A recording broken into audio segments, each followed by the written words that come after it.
说。居然用了这种特制的铁笼子，难道他们怕我们中途行刺，咱们根本下不了手？怎么办？只能在法场上动手了。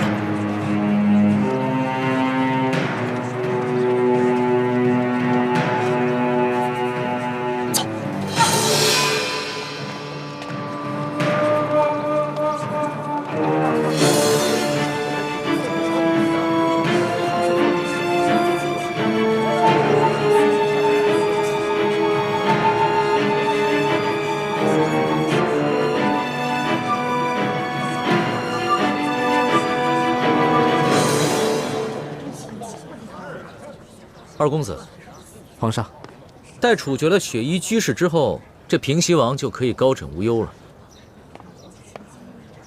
微臣待家父，谢皇上恩典。平身吧。谢皇上。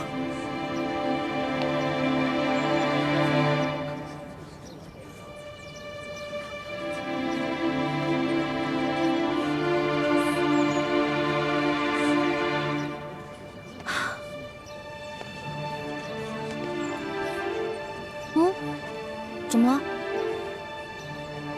待会儿行刑的时候，千万别有所动作。此话怎讲？大家发现，今天这下面好多围观的百姓之中，有不少都是宫里的侍卫假扮的，领头的就是索额图索大人。那，看到了吧？戴胡子的乡绅模样的那个，那就是索额图索大人。啊！ 不好，看来皇上坚持要杀雪衣居士，正是为了引蛇出洞。我该怎么通知师傅他们呢？你要去哪儿啊？我想去刑场旁边去看热闹。胡闹！万一人群中有刺客怎么办？那岂不危险了？回来，在朕的身边待着。哦。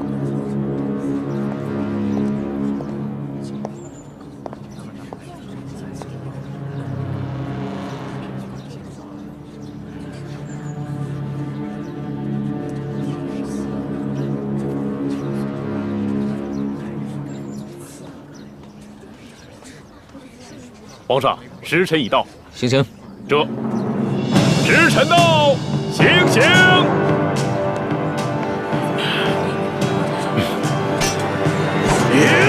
慢着，我还有话要说。来人，把他押上来。这。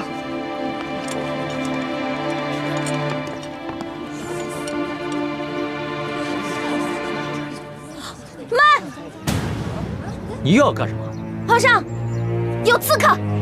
哎，有刺客！保护皇上！有刺客！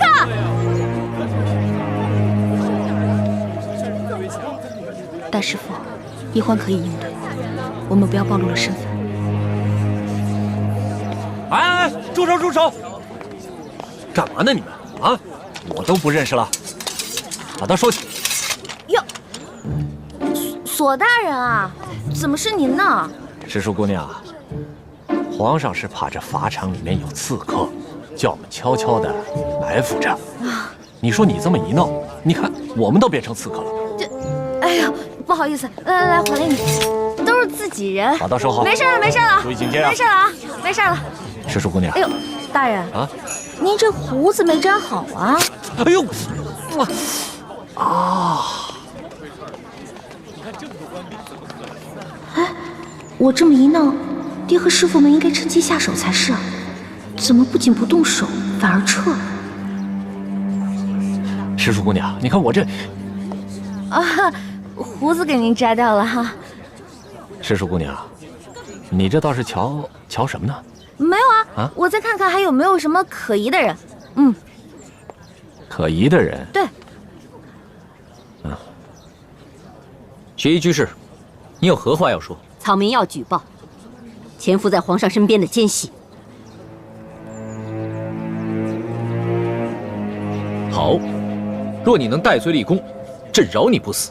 这两个奸细，一个是深受皇上宠爱的笔墨侍书李义欢，另一个则是他的哥哥李建清、李太医，他们都来自明珠谷，而这个明珠谷乃是前明余孽联盟的基地之一。那你又有何证据说明他兄妹二人来自明珠谷？当然有证据。鳌拜鳌大人说过，他在明珠谷埋伏有眼线，而这个眼线已经回报说过，这个李氏兄妹就是明珠谷的人。你怎么知道鳌拜说过此话？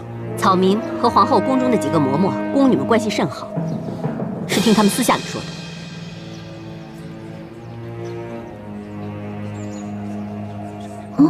不对啊，六师傅这葫芦里卖的什么药啊？原来这就是你的证据。那究竟是谁指使你行刺朕的？无人指使。草民只是痛恨吴三桂引狼入室，所以才想刺杀皇上，嫁祸于吴三桂，好引发朝廷与吴三桂之间的内战。但是草民现在终于明白了，大清建国有30余载，老百姓好不容易过上安生日子，如果再有战乱，那岂不是有无数无辜的百姓死伤？草民后悔了，草民不想死，草民要揭发这2个明珠谷的奸细，来为自己谋条生路。来人，行刑取消，将他押回天牢。你俩把他带下去。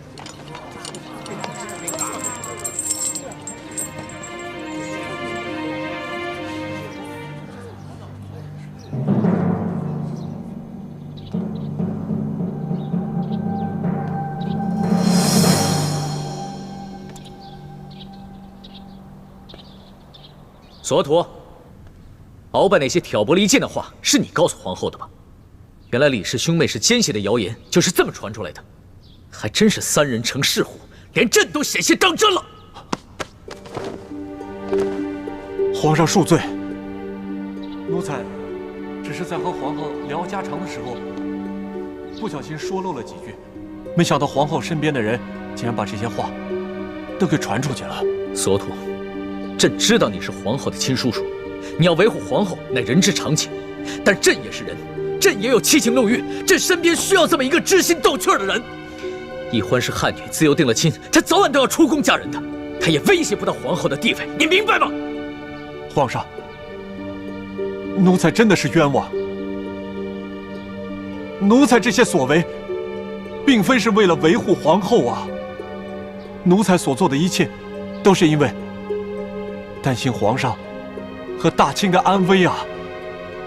不过奴才现在知道错了，是奴才多虑了。奴才以后再也不会如此了，请皇上恕罪。行了，起来吧。这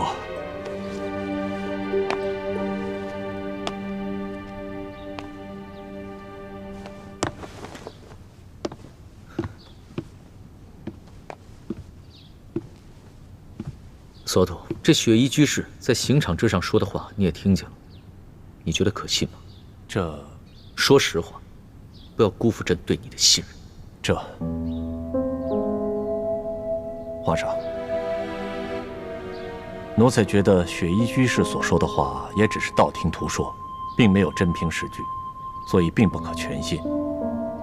但要真是让奴才完全不再怀疑李氏兄妹，可奴才这心里的确是不踏实啊。你也倒算是说了一回实话。其实啊，朕的心中和你想的是一样的。若是这雪衣居士真的是在临死前动摇，那他就应该说出所有的真相。可是他在言语之中，分明还是在替吴三桂开脱，只是死咬着李氏兄妹不放。这就说明他和鳌拜一样，都是在打击报复、挑拨离间。可是不知道为什么，朕的心中总隐隐有些不踏实。那皇上，这雪衣居士是杀还是不杀？您先留着，说不定还有用。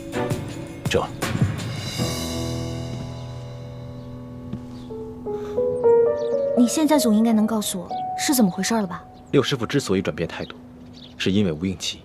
吴应奇？樊师妹把六师傅要在临行前出卖我们的消息告诉了吴应奇。吴应奇赶在行刑前夜，命石青红潜入天牢，见了六师傅。将军，你时间有限，我必须长话短说。我此次前来是奉了二公子之命，他让我昭告你，万万不可揭发李易欢和朱思炫的真实身份。石将军，请你转告二公子和王爷，并非我雪姨贪生怕死，想要靠出手这二人来换取生计，是因为我雪姨根本就不相信朱明联盟与王爷结盟的诚意，所以想要在临死之前替王爷除掉这两个祸害。居士对王爷的忠心，二公子心里都有数。但是他跟我说，至少在现在，我们必须要维系着跟朱明联盟结盟的关系，不能再继续互相残杀了。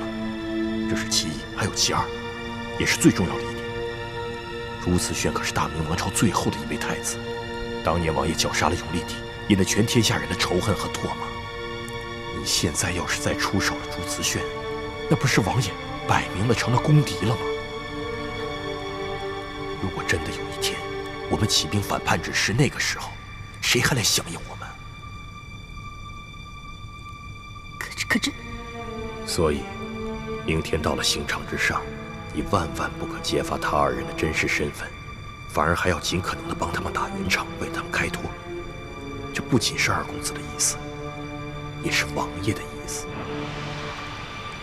王爷说了，这大好的江山，不能姓朱，也不能姓爱新觉罗，应该姓吴。好的，既是王爷的吩咐，雪姨万死不辞。六师傅对吴三桂果然是忠心耿耿，他听了石青红的话，表面上是在出卖我们，实际上却是让康熙更加认定他是在报复我们，故意在挑拨离间。我说呢，我在关心的人中看见樊姐姐匆匆忙忙过来，跟我爹还有师傅们耳语了几句就都走了。你应该早告诉我呀，吓死我了！我差点脚底抹油就溜了。我也是在吴应期到刑场后，他趁着康熙不备悄悄告诉我的，我还没来得及告诉你呢。那石青红是怎么潜入天狼的？吴三桂可不是吃素的，他跟鳌拜一样，在朝中苦心经营情报网络这么多年，朝中的文武百官乃至宫中，都有他的眼线。而天牢中就有一个牢头，早就被他收买了。想不到这个吴应期居然能真心帮咱们。他帮的哪是我们，他帮的是他爹吴三桂。他知道撤藩势在必行了，所以故意拿出点诚意来笼络我们。这下好了，我们光复大明的大业，总算是有希望了。皇上，奴才斗胆问一句：皇上为何还觉得心里这么不踏实？让皇上觉得心里不踏实的地方，也许正是李氏兄妹的可疑之处，也许正是查清真相的突破口啊！首先，他们兄妹二人来历不明，朕曾多次试探，他们兄妹二人都不肯交代。朕想知道的是，你和你哥哥究竟是何方人士？你们的出身，还有你的那些师傅们，为什么会教给你们这么多的学识技艺？老小弟啊，你不知道，我们这些跑江湖的呢，有江湖的规矩，尤其是我那些师傅们，都是些不愿做官的隐士。师门有师门的规矩，我不能透露。我要讲信义，但同时我又不想骗你。如果你相信我们兄妹，那我们就留在宫里，为你效力；但如果你不相信我们兄妹的话，那我们就离开紫禁城。虽然朕一直安慰易欢，说朕相信他们兄妹二人，但是朕心里一直有一些放心不下。后来去了山西微服私访，他们兄妹二人一身正气，一心救护朕，朕这才打消了疑虑。可是此次雪衣居士又提到鳌拜所言，说他们兄妹二人是朱明联盟的奸细，这让朕想起了他们兄妹二人的一个疑点。哦，皇上说的疑点是什么？朕总觉得他们兄妹二人不像是兄妹关系。不像是兄妹关系。皇上，您的意思是？每当朕与易欢在一起有亲昵之举时，这李太医看朕的眼神都有些奇怪。有些奇怪。怎么样的奇怪？那种感觉很微妙，朕说不上来，但绝对不是一个哥哥的反应，倒像易欢是他的恋人，他在吃醋。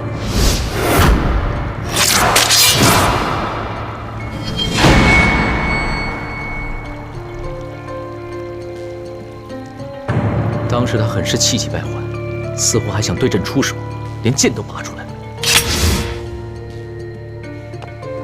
虽然后来易欢解释说，那是因为他的未婚夫和他哥哥是好朋友，他的哥哥又重视门风，担心他做出有违妇道之事。可朕还是觉得很奇怪，会不会这李太医就是世淑姑娘的未婚夫呢？其实，自从上次逍遥阁之事之后，朕的心中也隐隐有此怀疑，只是不敢深想罢了。可若是他们兄妹二人真的不是兄妹关系，他们二人是恋人关系，却以兄妹的关系潜藏在朕的身边，那鳌拜所言就并非挑拨离间。他们二人居心叵测。皇上，要不要奴才去查一查他们的来历？此事朕就交给你了，千万不能走了半点风声，明白吗？奴才就先从他们的口音查起。查口音没用，这兄妹二人会口技，南北各地的方言都会。倒是易欢平时透露出的点滴信息值得查询，比如易欢在10岁那年，他的家乡曾遭遇大旱，多有乡民饿死，而他哥哥为了劫富济贫，还甚至打劫官银。你把这些年出过官银被劫和地方官遇刺的府县全部都查出来，再看一看哪一个府县在易欢10岁那年遭遇过大旱。皇上真是圣明。不管你查出来的结果是什么，一切都不许轻举妄动，更不许惊动他们兄妹二人，一切都要等朕来裁夺。奴才明白。皇上，各地府县如果发生了重大的盗窃案，出于种种原因，他们会有些隐秘不报，所以朝廷掌握的信息并不全面，还请皇上多些耐心，多给奴才一点时间。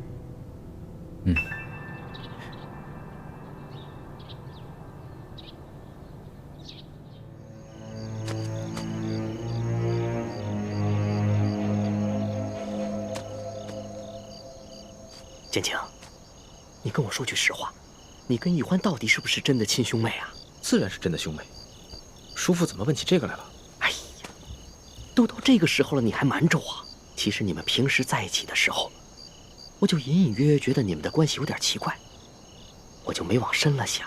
今天听皇上跟索额图所言，他们也怀疑你们不是真的兄妹，我这才起了疑心。康熙和索额图怀疑我跟易欢不是真的兄妹？不错，建清，到了这个时候，你还不跟我说句实话呀？不错，我跟易欢的确不是亲生兄妹，我只是义父的养子，易欢才是义父的亲生女儿。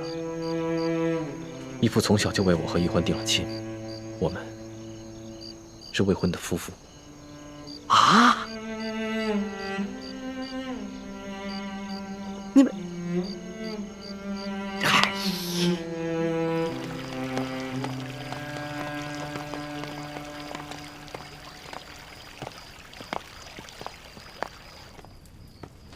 皇上吉祥。平身吧，不必多礼。谢皇上。皇上。你们都下去吧。是。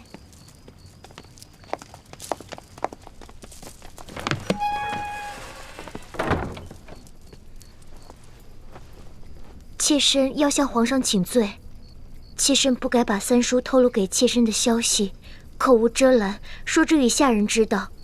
妾身没能约束好下人，致使下人以讹传讹，误伤了皇上的心爱之人。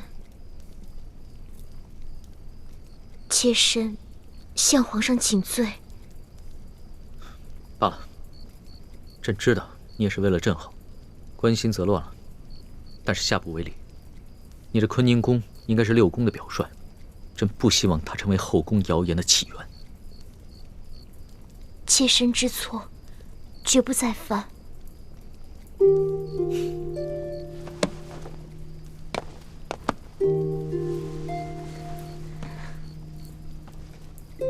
响鼓不用重锤，朕知道皇后一定会引以为戒的。好了，这件事儿就算过去了。谢皇上。哎呀，这下惨了，这下惨了！我这条老命啊，就搭在你们手里啦！你们哪里是我的亲人呢？你们分明就是我的索命无常啊！叔父不必担心，眼下康熙对我和奕欢也都只是怀疑，并没有实据，而我们已经拿到了铜匣，完成了清查内奸的任务，继续留在紫禁城里，不过是为了打探消息而已。一旦发现情势不对的话，我们会立即撤离，绝对不会连累叔父你的。事情不像你想的那么简单，事情的发展，你们根本就控制不了。就好像我本来是想跟你们保持一定距离，可现在又不知不觉的被卷了进来。哎，叔父不必担心，为了保证您的安全，同时保住义父他自己的脸面，有你这么一个亲弟弟的事情，他没有告诉我们联盟的其他人。眼下知道这个秘密的，只有我和奕欢，还有倾城一共3个人。哎，你们干嘛来认我这个亲？你们不该来认亲。哎，你们不该来认亲。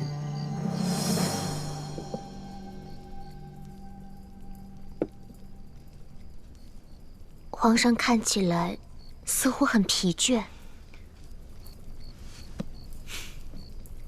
朕这几日都未曾睡好，有时候明明觉得很疲惫，却是偏偏无法入睡。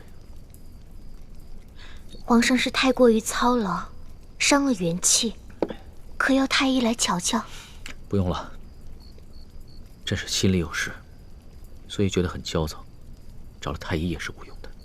皇上是为了世淑姑娘的事情而烦恼。其实不要说皇后，还有索额图，就是朕的心里也是隐隐觉得不安的。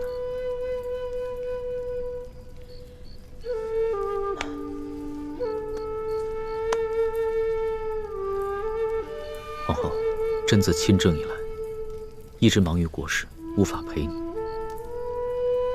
在这后宫之中，朕对你的宠爱也许不是最多的，但你一直是朕最信任之人，这你可明白？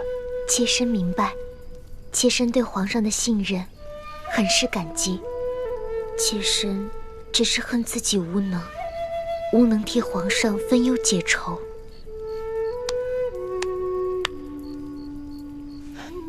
朕已经派了索额图去调查李氏兄妹的关系了。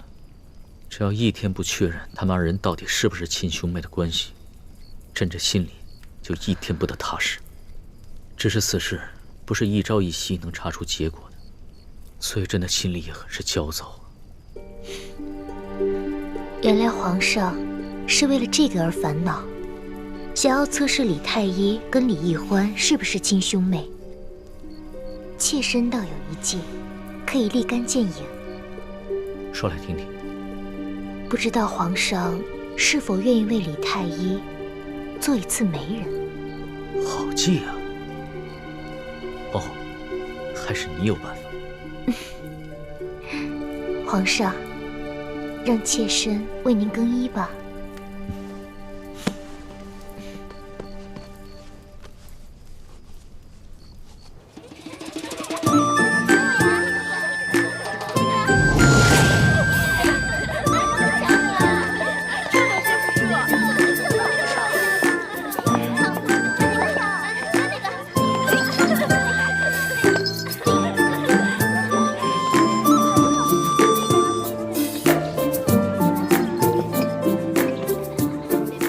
皇上，看来你今天心情很好啊，让皇后组织各嫔妃还有格格出来游玩。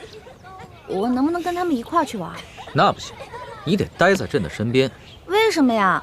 奴婢只不过是个笔墨侍书，现在又不是在御书房里办公，为什么我就不能出去玩啊？待会儿有好戏瞧的，你先稍安勿躁。这个亭子里的帘子啊，全都是里边看得到外面，外边看不到里边的。哎，好戏来了！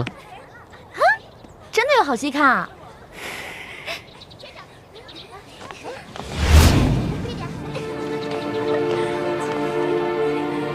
猪哥哥。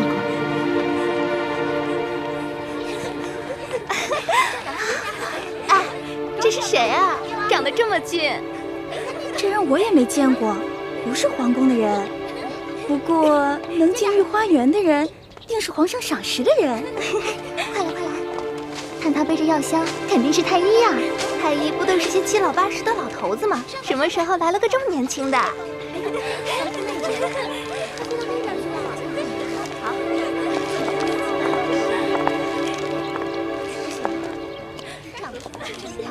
太医太医，他说他身子不舒服，你快给他看看嘛。胡说什么呢？猪哥哥，皇上，你让我大哥来这儿干什么呀？给他相亲啊。相亲？对啊，相亲。你哥哥人这么好，这要那么赏识他，但是他身边连一个暖床的人都没有，所以啊，朕就将这宫中的格格、郡主们全都请了过来，想给他当一回月下老人。皇上，那您这不是乱点鸳鸯谱了吗？怎么？难道你哥哥跟你一样，也是从小就定了亲？朕怎么没有听他提起过呀？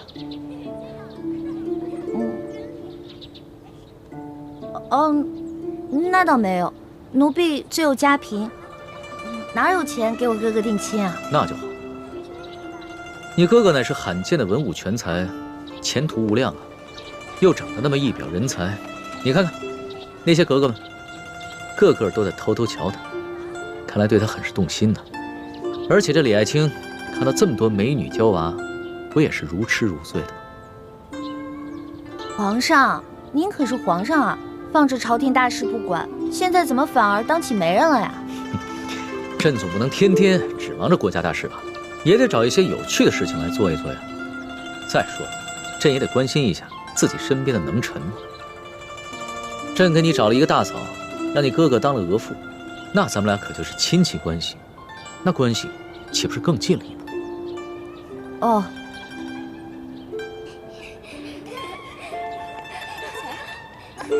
哦，这李爱卿还真是有眼光啊！这个秦格格乃是正白旗第一大美女。朱哥哥这是怎么了？他平时不是这样的急色之人。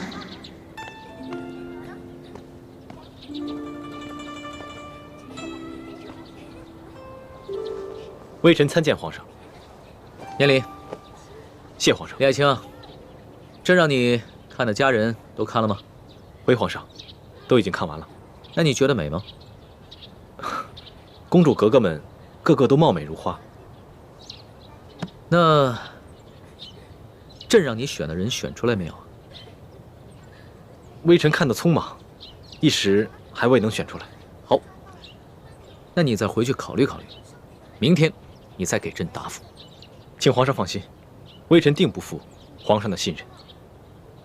退下。微臣告退。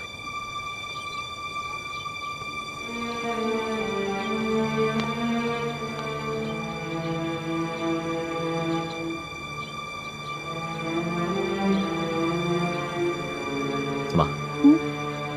不高兴我给你哥哥做月老？当然没有了，奴婢只是在想，哥哥哪来的艳福啊？居然可以在皇宫里给我找嫂子，奴婢要多谢皇上隆恩啦。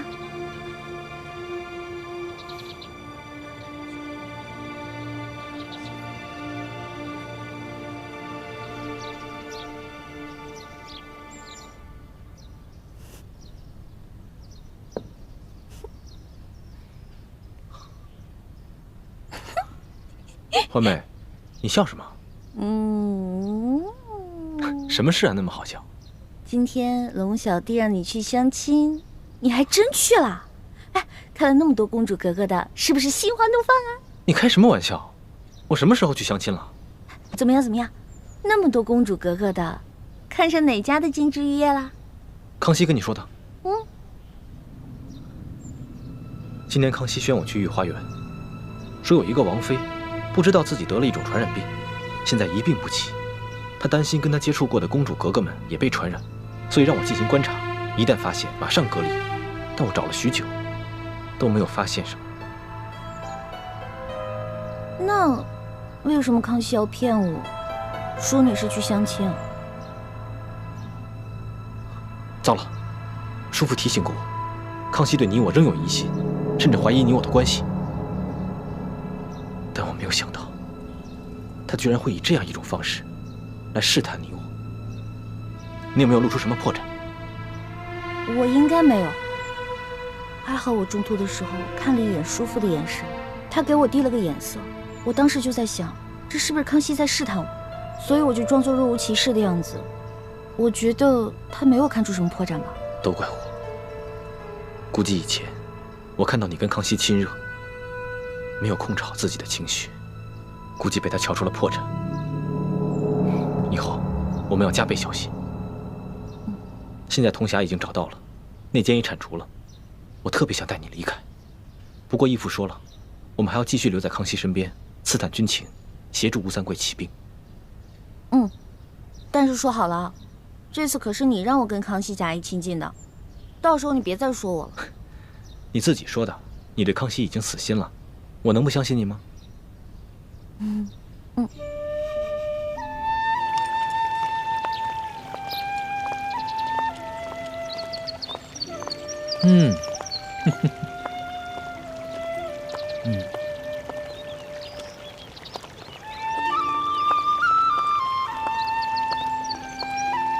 你们看，这只并蒂莲开得多美啊！是啊，皇上，花开并蒂，寓意着阴阳和谐，这是吉祥之兆。李太医啊，咱们大清的姑娘，个个性格外向开朗，不那般拘谨。昨日啊，在御花园一见之后，这齐格格、秦格格还有兰公主，都觉得你一表人才，对朕那是争相表露心迹。李太医，你说你看上了哪一个？只要你看上了，朕都将她指配给你。多谢皇上，只是臣乃庶民，又出身卑微，实在是配不上皇家的金枝玉叶。李太医这话说的言不由衷了吧？还是你觉得我们皇家的公主格格都配不上你李太医啊？皇上误会了，不是臣的眼光高，而是臣从小便定下了婚约。是吗？李欢，你昨日跟朕说你自幼家贫，哥哥没有定下婚约，现在你哥哥又说他有婚约在身，这到底是怎么回事啊？皇上，臣和奕欢说的都是实情，只是奕欢顾及臣的颜面，没有将事情完全说出来。那你现在到底有没有婚约在身呢？臣自小确实定了婚约，臣和臣的未婚妻可以说是青梅竹马，两小无猜。只是后来臣醉心于医术，离乡求学，于是事情便发生了变故。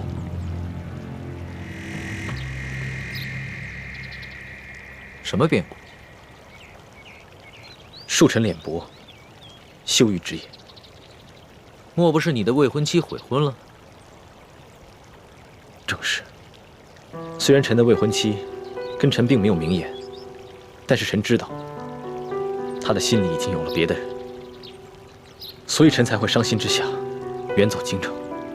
李太医啊，你乃是人中豪杰，你的未婚妻居然会变心，真是有眼无珠。难道这个插足之人比爱卿还要优秀？那人确实很优秀，所以臣才会如此觉。既然如此，那你还想着他做什么？沉舟侧畔千帆过，病树前头万木春。朕再给你指一门婚事就好了。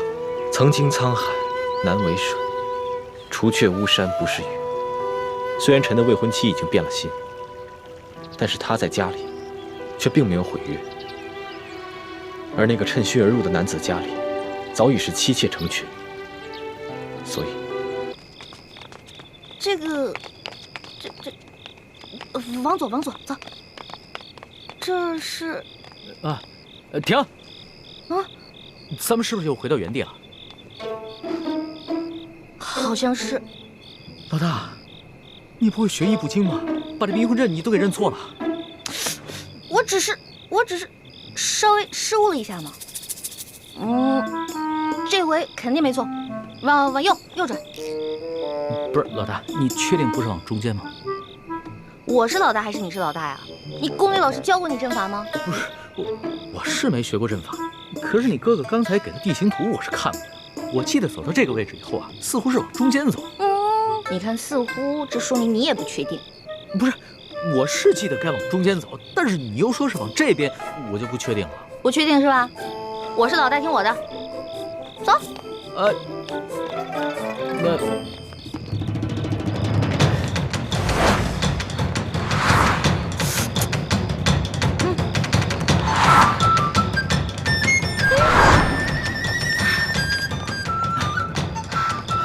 我确定，我们又回到原处了。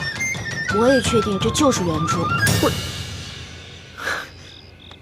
老大，我现在总算知道你为什么总不说你的师承来历了。感情是你的师傅们从来不让你在外头打他们的名号吧？你怎么知道的？不过我师傅说了，说我天资聪慧，一点就通。我只不过差那么一点点的认真和努力。你哪是差那么一点点的认真和努力啊？我跟你说，你师傅没被你气死，也算是上天垂怜了。不许取笑我，朱哥哥老取笑我，你不许取笑我，我是你老大，知道吗？好，小弟不敢取笑老大。老大，那咱们现在该怎么办啊？你刚才不说往中间走吗？啊，那就听你的呗，中间走走看呗。那走吧。你走。哎，你们谁呀？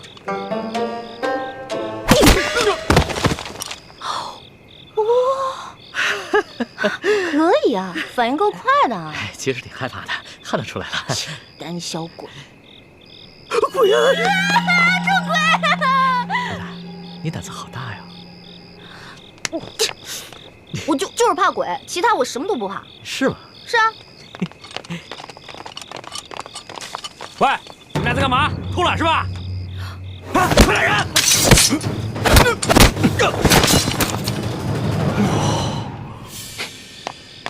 朱哥哥，还好你来救我们了。我看你们迟迟不来，我就知道你一定又犯糊涂了。前面挡路狗已经被我解决了，离他们换班还有半个时辰，抓紧时间。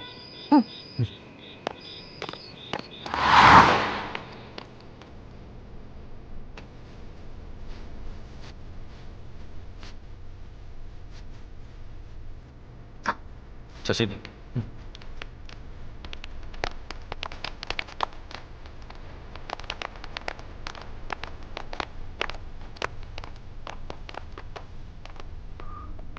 我来。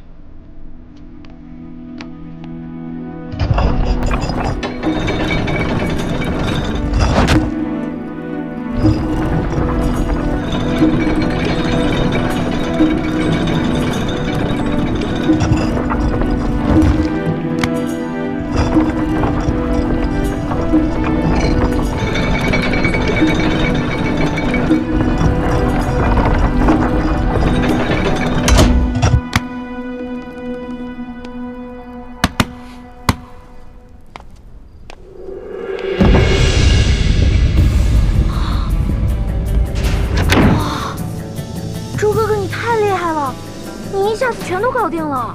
你呀，以前上课老是偷懒，现在知道自己学艺不精了。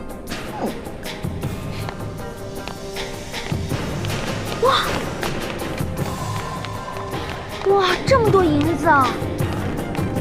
哇！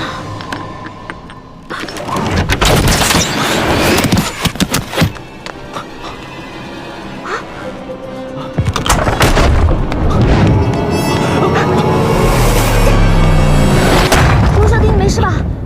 我没事，幸亏你反应快，不然我现在只怕朱哥哥，对不起，刚刚都是我大意了。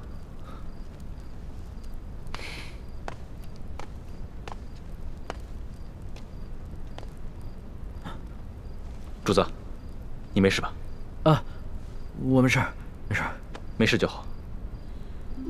你先通知外面的侍卫兄弟进来搬银子，我再检查一下，看还有没有什么别的机关。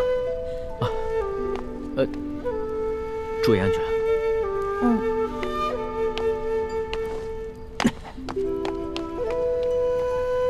叔哥哥，对不起啊，我刚才真的不是故意的，你别再生气了。你以为我生你的气，是你不小心触动机关吗？没想到，在最危险的时候，你最先救的，竟然是他。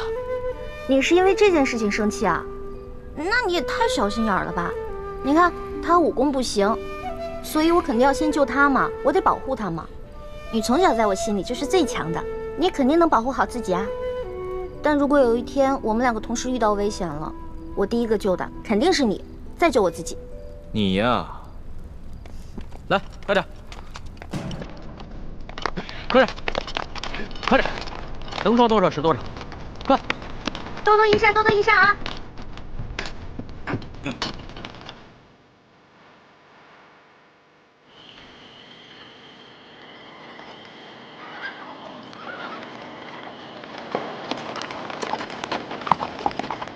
痛快，真是太痛快了！今天晚上的经历真是太刺激了，我必将终身难忘。哎呀，可惜不能让史官把今夜的经历全都记入史册，更不能让太皇太后知道了。要是让他知道了，肯定有说把你带坏了。那可不就是你这个老大带坏我这个小弟了？嘿，你现在是赖上我了是不是？那好，不赖你，不赖你啊！老大辛苦了，等回宫了以后呢，我就重重的赏你。赏我呀？赏我什么？你说个数。你现在跟以前不一样了，我也不能狮子大开口。500两，300两，200两成交。你越来越小气了，你不会赖账吧？我发誓，绝不赖账。我以我本人做担保。我要是赖账的话，到时候我就把我这个人赏给你。哎，算了吧，你一次用膳就要吃上上百道菜，我可养不起你。如果你要赖账的话，我自认倒霉呗。李太医啊，今天晚上真是辛苦你了。我真是没想到，身边还有你这样一个全才，不仅医术好，武功好，还懂得机关阵法，懂谋略。让你做一个太医啊，实在是太委屈了。等回了宫以后，我一定好好提拔你。主子，其实今夜此次行动能如此顺利，并非臣有多厉害，而是臣的运气好，事先得到了裘贵庄园的机关地形图和卫队巡逻表。你能得到如此机密的东西，是裘贵身边有人给你做内应？是。看来真是得道者多助，失道者寡助啊！我一定要做一个有道的天子，不能做一个无道的昏君。龙小弟，我相信你。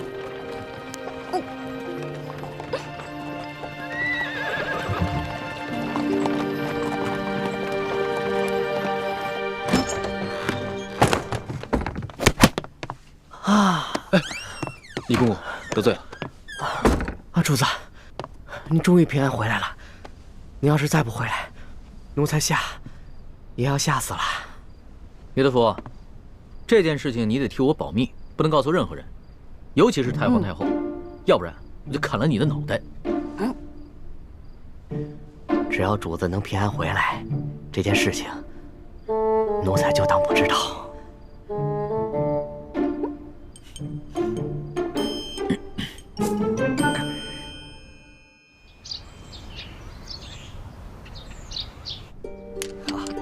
艾老板真是一个爽快之人，这下没问题，又财大气粗啊！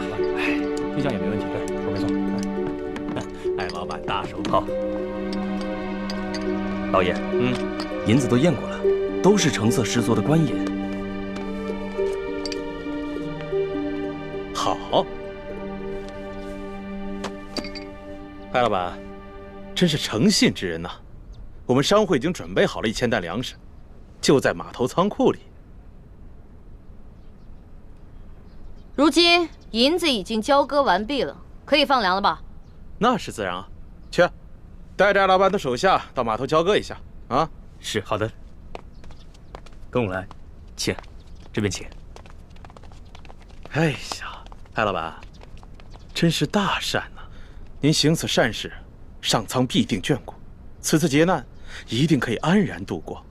裘某在此，先祝愿艾老板早日康复了。多谢裘老板吉言。我在府上已经设下了酒席，艾老板，上个光，也让裘某尽一尽地主之谊吧。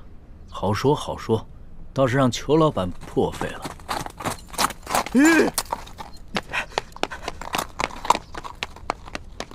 老爷，不好了，老爷，老爷，不好了，老爷！慌什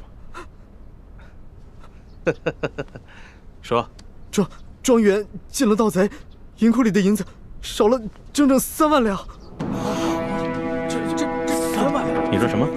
再说一遍。昨夜，庄园进了贼，盗走了3万两银子。你废话你！啊！这么大个事，现在才来报？报了，今儿4更天就发现出了事儿。庄园管事马上派人给老爷还有巡抚大人报信儿，可等到5更天没见回音，庄园管事就派出了第2批、第3批人报信，可还是没有回音。庄园管事意识到事情不妙，便让小人骑马绕行了10几里前来报信，这才顺利进了城。哎呀，这怎么这么不小心呢？怎么回事呀？这是怎么会出现这样的事情啊？艾老板，我那几批送信的人，不会是让你的人给劫了吧？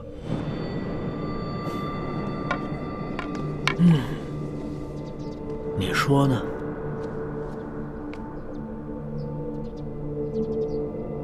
这么说，这批银子是从我庄子上劫的了？你说呢？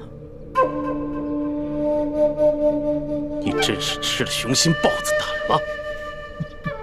去，把这件事报告给巡抚大人。是，来人，把他给我拿下，把他们抓。别嚎了，你外面那几条狗早就被我大哥解决掉了，嚎也没用了。你。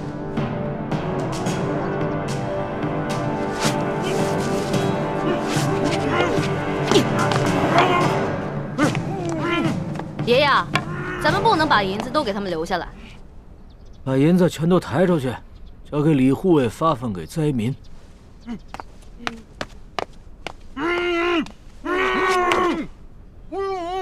走吧，松儿。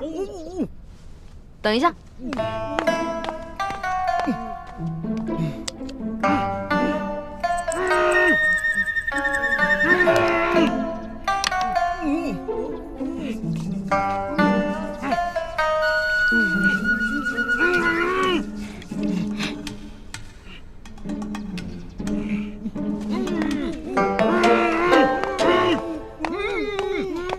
爷爷，我想了想，应该在这几个禽兽不如的东西脸上留点墨宝，也相当于给刘德昭那个狗官下了战书了。意下如何？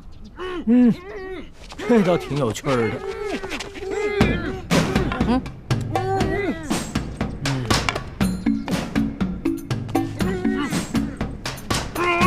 别动！再动的话，拿刀在你们脸上刻字了啊！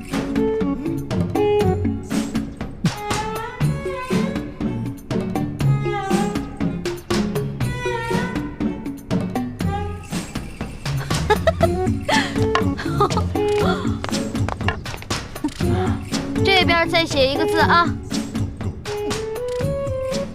都给我老老实实待着。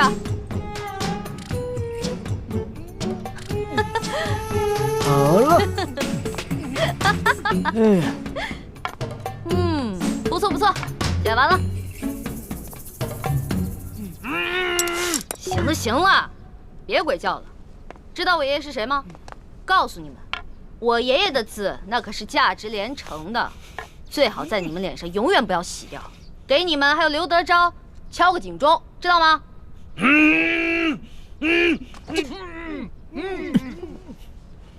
走吧，松儿。走吧，爷爷。慢点啊，爷爷。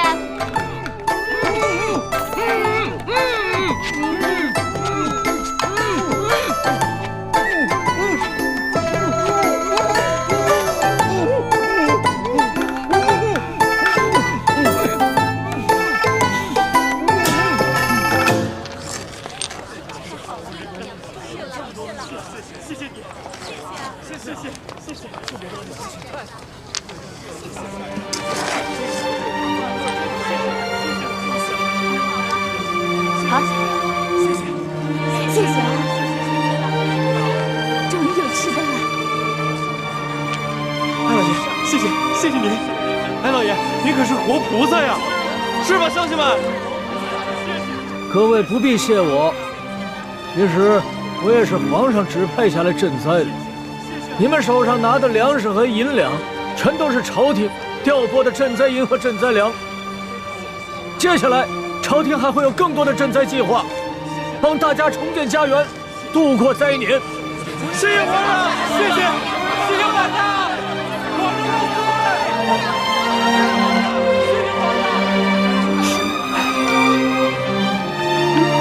朱哥哥，灾民们暂时得救了，你怎么不高兴啊？灾民得救，我自然是高兴。可如此一来，却是在帮康熙和大清朝廷收买民心了。大人，干什么呀？你们这是？老爷就不能有点自己的时间吗？大人，舅老爷的库银被盗了。你说什么？银库被盗了？不仅被盗了3万两银子，还有1000担的粮食，也被那帮人分给了灾民。待卑职得到消息赶到码头时，那帮人已不知去向。消气，这些刁民，这是要造反呢！去看看。老爷，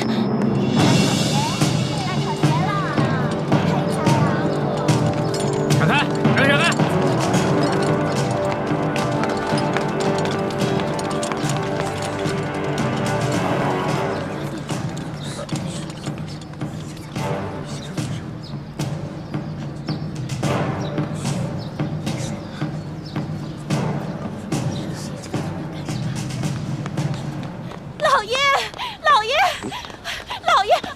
呀！你慌什么？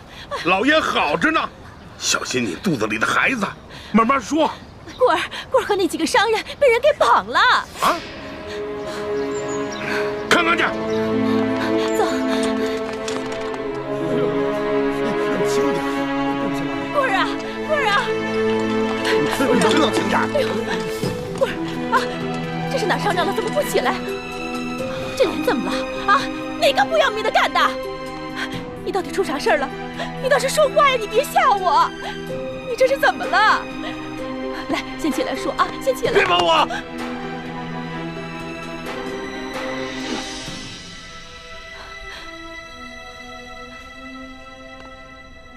棍儿啊，怎么回事？谁干的？邢爱，以前没打过交道，京城来的客商。看见了吗？看见我的脸了吗？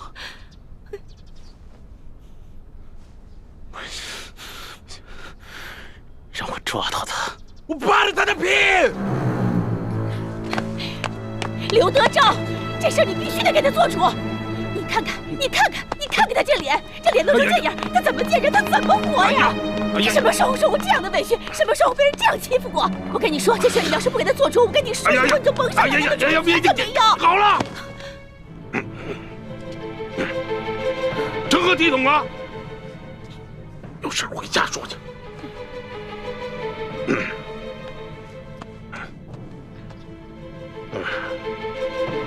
这真是的，吃了雄心豹子胆，居然敢在我小舅子头上动土啊！若是让本官抓住，非得给他碎尸万段了，扒了他的皮，给我喂狗去！你听见没有？这喂狗！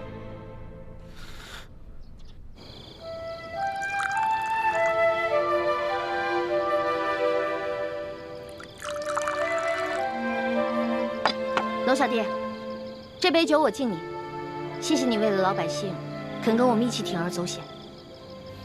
老大，这杯酒应该是我敬你和你大哥才对，要不是你们兄妹俩的话，我还不知道有多少大清的子民要惨遭刘德昭和这些贪官污吏的迫害。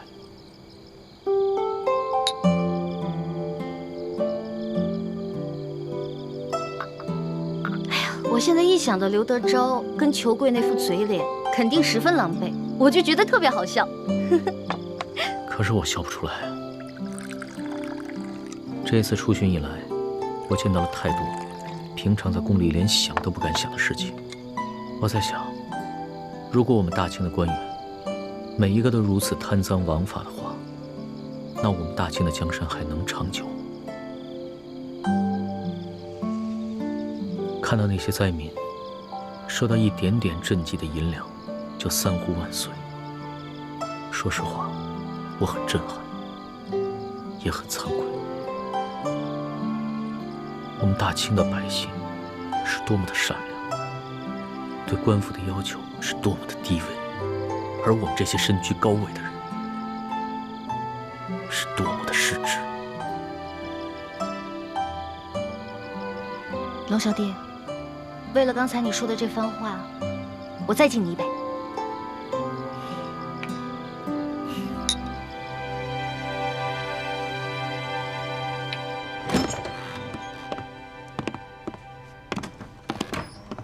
易欢呢？康熙心情大好，拉着易欢陪他喝酒。他们现在正在院中饮酒赏月呢。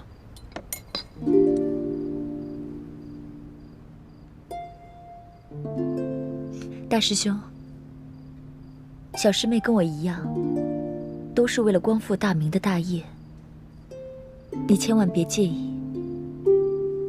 我知道，我会克制我自己的。太子，其实这次的行动我是一直不同意的，但是你却一意孤行。一来你们出生入死，倒是帮康熙收买了民心；二来你在康熙面前暴露的太多了。虽然康熙表面上嘉奖于你，但是内心也难免不会对你和易欢起疑心啊。我明白，但是我别无选择。康熙身为大清的皇帝，为了灾民都可以去冒险一搏。如果我为了一己私利而畏首畏尾的话，那在欢妹的心里，她会怎么想我？易欢怎么想你和康熙，这并不重要。你所做的那么多，难道就是为了讨一个女人的欢心吗？你别忘了你的身份，你是大明最后一个太子。我没忘，我也不是为了讨易欢一个人的欢心。六师傅，就如康熙为那些饿死的灾民落泪一样，那是他身为当今天子的良知。而我作为大明最后一个太子，如果连这点良知都没有的话，那我还有什么资格去跟康熙争这个天下？师父，大师兄说的对，正因为他是大明的太子，他才必须心怀天下呀。幼稚！这古往今来，有谁打天下靠的是妇人之仁？想要心怀天下，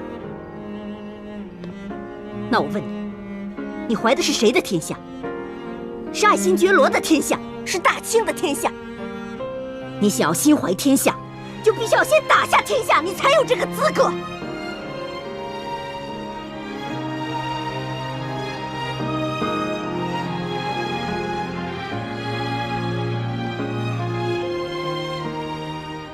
六师傅说的是，徒儿受教。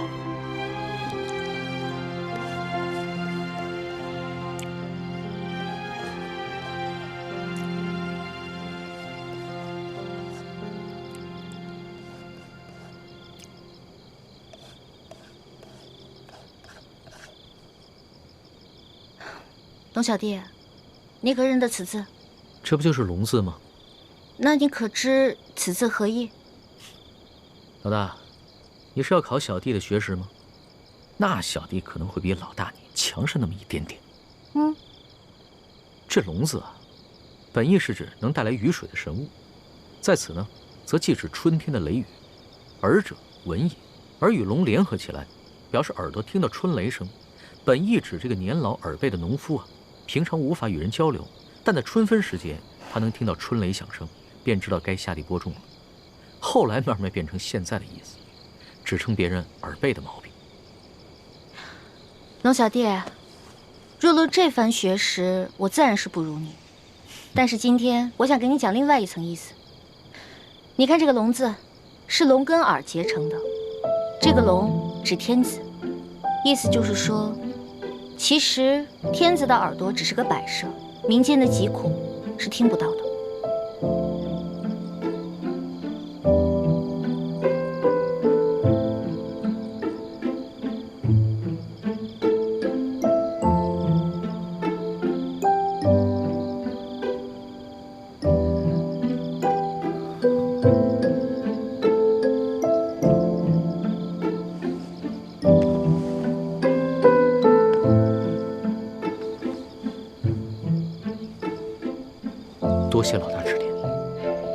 对小弟来说，犹如醍醐灌顶，顿生觉悟。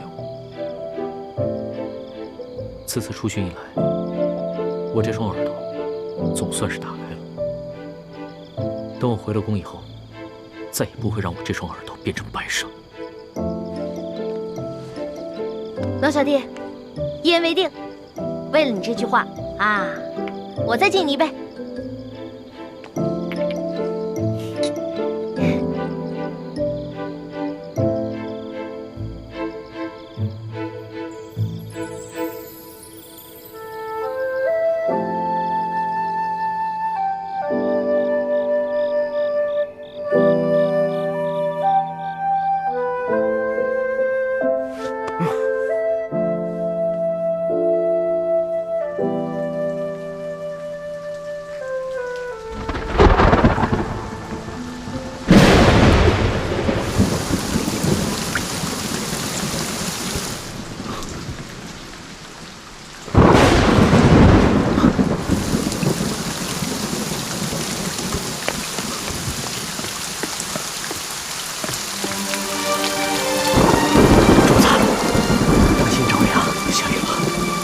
下雨了，哈哈哈！最近雨势还挺大。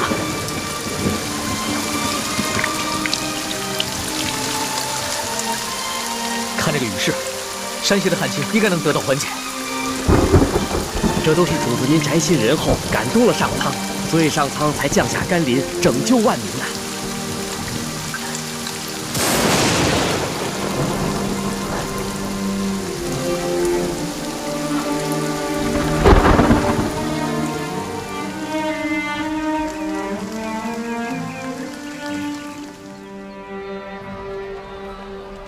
想不到这场雨一下就是3天，真是一场及时雨啊，缓解了山区的旱情。这场雨虽然缓解了旱情，但是错过了播种的季节，灾民们仍然需要救济。我知道，我会让朝廷继续赈灾，让灾民们平安度日，直到下一个收获季。龙小弟，看来你这双聋耳真的打开了，能听见民间疾苦了。主子，咱们还是少在外面走动吧。前些日子发生那么大动静，一定会惊动官府。索大人出去调兵，不知道什么时候才能回来。万一在这个时候发生什么意外的话，那可不得了。我想看一看刘德昭他们会如何行动。再说了，那日我们都易容了，他们认不出来。就是嘛，你要对我的易容术充满信心。主子，你看现在街道上，这个灾民比以前少了很多，多半是他们领到了钱粮，又看到旱情得到了缓解，所以都回家去了。只是这些钱财还完全不够，有一些住得偏远的灾民，还有一些老弱妇孺，就完全没有得到救济。主子，像那样的行动可一不可再，还是等索大人调兵回来，拿下刘德昭这个贪官，再安排可靠的官员，严格执行朝廷的赈灾计划，才是长远之计。说的有道理啊。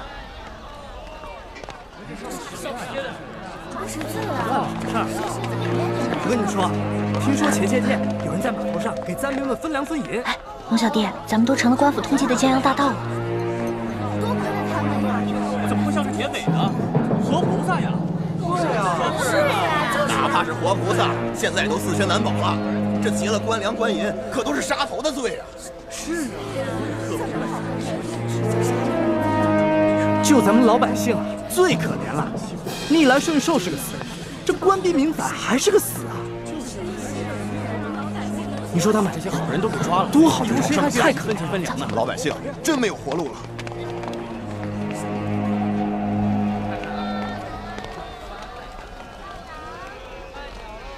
待我回宫之后，一定要将刑部那些盗案发回重审，只有那些真正打家劫舍的盗案，才判死罪，而那些被无良贪官逼得走投无路的囚徒，全部从轻发落。龙小弟，你简直太圣明了！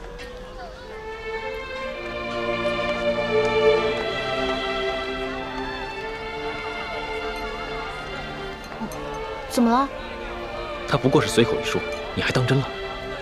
你就这么容易被他感动了？你不信他说的吗？我觉得这次来山西对他感触挺深的，他刚才说的都是真心话。只怕他的真心，不过是一时头脑发热。你别看他现在义愤填膺，对官逼民反的百姓充满了同情，但只要回到了紫禁城，他的心境和立场立马就不一样了。到那个时候，他最先考虑的是如何维护朝廷的权威和自己的龙椅，而不是百姓的疾苦。朱哥哥，你这么一说，我心里怎么那么失落跟害怕呀？环美，我知道你对康熙充满了幻想，但将来你就会慢慢明白，他绝对不可能是你想象中的那个样子。让开，让开！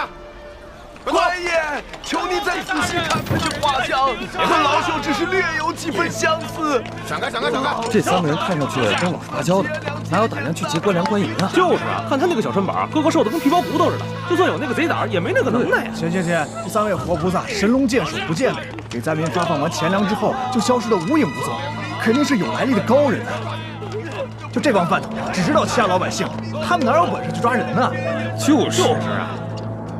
还不是只能找几只替罪羊上去交差呀？可是这3个人只是跟通缉的要犯长得有点像，当官的无凭无据的，能随便判人死刑啊？要证据还不简单吗？这帮官老爷哪个不是无中生有、栽赃陷害的能手啊？这可是死罪，这犯人不认罪，当官的他也能硬判啊？嗨，只要进了公堂，还由不得你不认罪啊！3目之下，何共不及？对，到了秋后，3颗人头落地，这案子就了结了，官老爷又可以高枕无忧了。走，咱们去看看，看看巡抚大人。看看去，看看去。对，走。龙小弟，怎么办啊？他们不会真把无辜的百姓屈打成招吧？咱们也跟上看看去。也不知道要怎么审。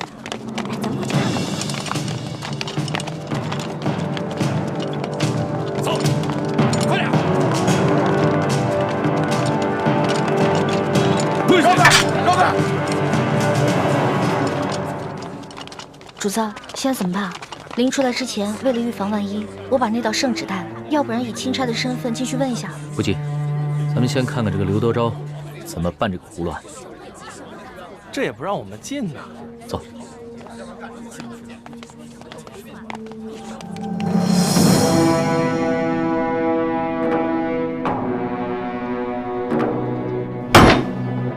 王13胡二口谢大牛，你们说你们并未劫粮劫银，可是为什么从你们家中搜出了失窃的官银跟粮食？讲。大人呐，小老儿实属冤枉啊！那些粮食和官银，不是官府赈灾分给咱们灾民的吗？那爷在码头娶了好些个灾民，每人都分到了1斗粮食和1锭银子啊！大人，大人，小人更冤枉啊！那夜小人听说有活菩萨要在码头上给灾民们分钱分粮，本想赶着去的，不料小人的娘子摔了一跤，把怀了3个月的孩子划掉了。等小人安顿好娘子，赶到码头，银子和粮食早就分光了，活菩萨也不知去了哪里。小人的家中穷的只剩下4面墙了，也不知差爷们怎会在家中搜出这些粮食和1锭银子来。大人，大人，小人冤枉的。小人那日夜里在家照顾病重的老娘，赶去码头也去得晚了，什么都没分到。哦，金嫂，有人拿着画像在小人家门口望了几眼，问了小人几句话，随后那人便送了小人1袋粮食和1锭银子。小人正感激不尽，赶紧去给我那快饿死的老娘熬粥，谁想到还没等到粥熟呢，这时就来了几个捕快大人，硬说小人是盗抢官粮官银的贼啊！大人，